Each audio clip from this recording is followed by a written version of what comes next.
I grew up through the 70s, so it was much more, for me it was, the Top of the Pops was a big influence. It was the only music program on TV, and it was a sort of almost a religious thing that you had to watch that every Thursday evening. And it was at a time when there was lots and lots of new exciting stuff appearing on it every week. So and I think David Bowie was probably the biggest early influence on me. And the first single I bought was a David Bowie single, Life on Mars, and that was, yes, it was a very kind of epic track. It had obviously been produced in a studio because it had strings in it, had strange sounding keyboard noises, and I was just fascinated to know how all that was put together. I'm sure everybody connects with not just music, but any kind of art, if you like, in different ways, and it affects you, brings back memories, or makes you feel a certain way, makes you feel excited.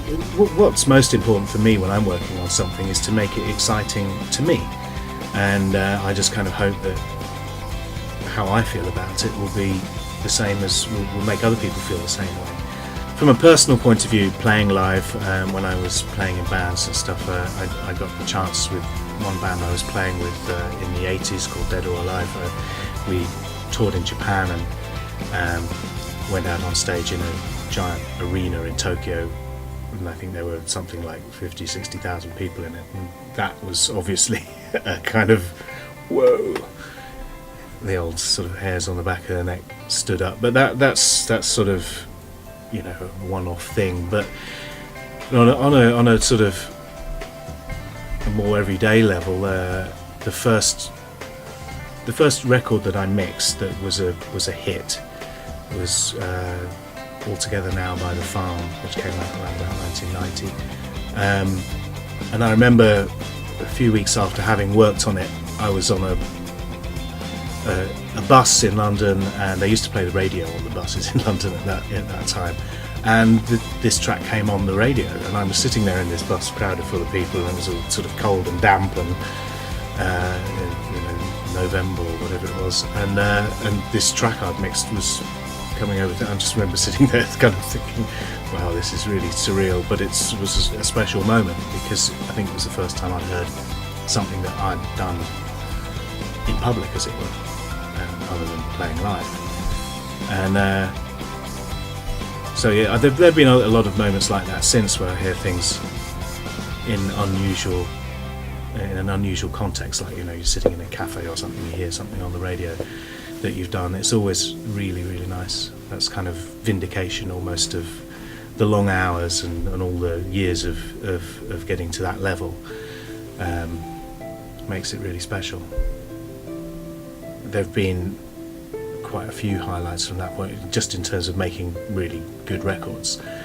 But I suppose from a professional point of view, the first one would be winning a Grammy, which happened in 2006, where I won one for mixing tracks for U2 on their album How to Dismantle an Atomic Bomb, which won Album of the Year at the Grammys that year, and consequently I got a Grammy, which was like...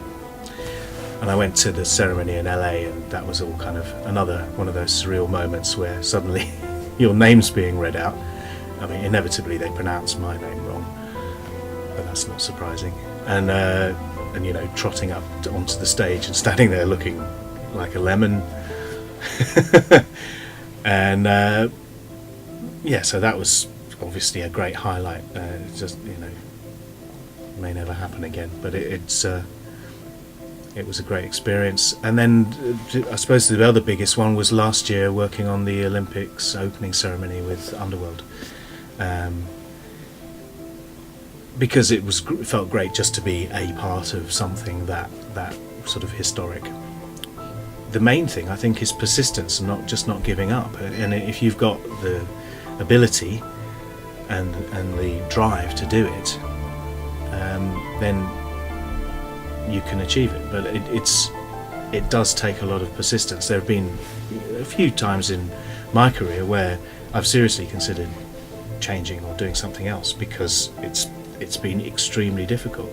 But then you contrast that with the times when you have some success and you have those highs like the ones I mentioned, and that reminds you that it is all worthwhile.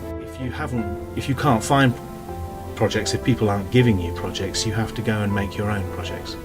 There are loads of good bands out there, loads of good artists, and if you put your mind to it, you can go out and find them and see them play, find somebody you really like, go up to them and say, I want to work with you, want to make a record with you, whatever, and just do it.